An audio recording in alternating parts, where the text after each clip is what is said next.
At the corner of 18th and Broadway, history echoes like the notes from the church's century-and-a-half-old organ. What room are we in right now? We're in the sanctuary. Trinity United Methodist Church stands as a testament to the writings of Testament, both old and new. Special place for you? It is.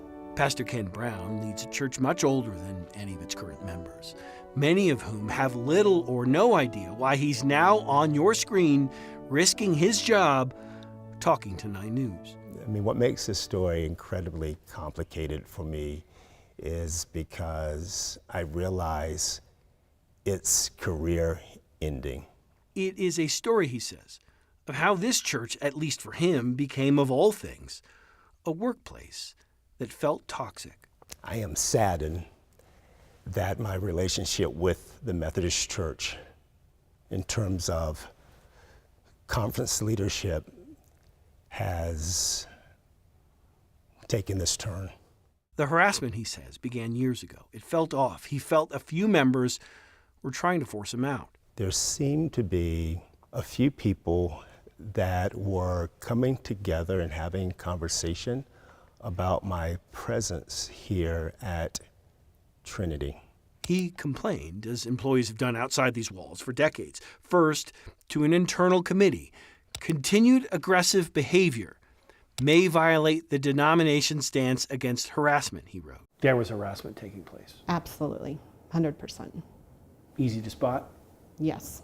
Trinity member Sheila Allishouse agreed to answer the questions of an outside third-party investigator. I witnessed it.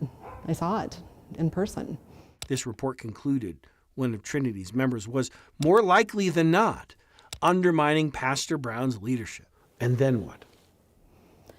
And then nothing. She says she was baffled by what happened next. And nothing was done to protect Ken or to help the situation. This is a very unique case. Attorney Tom Arkey says when Pastor Brown hired him, things got worse. Employees in the United States should be able to consult with their own legal representatives, just as employers have attorneys. Arkey's letter to the church outlines efforts to, among other things, punish Pastor Brown. He's been demoted in his position, received reduction in benefits and pay. The United Methodist Church bishop, serving 4 western states, including Colorado, says Pastor Brown will soon leave Trinity as part of a normal transition in leadership and has been offered another appointment. She did not address the allegations of harassment. It is hard for me to accept the end of a calling. Pastor Brown says he loves this place, loves its people and its members. He says he came here to serve God as a black man in a predominantly white church. I want the message to be that we don't need to be colorblind. We need to be color conscious, because when we're conscious of someone else's color, we are conscious of a story. Do you think some of this has to do, your treatment has to do with the fact that you're a black man in a white church? Yes, I do. The third-party investigators' report did find it was less likely than so that race was a factor in the treatment of Pastor Brown. Regardless, members like Allishouse say she cannot excuse the treatment she says she witnessed here inside the church. As a Methodist, it breaks my heart. I mean, John Wesley started the Methodist Church, and he said there's 3 simple truths. And the very first simple truth is do no harm. And if we're not doing that, we're not the church. Complicating matters, a legal term known as a ministerial exception.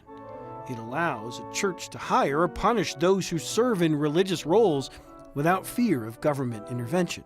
Basically, pastors like him often have little employment protections. But we are looking into other options for him.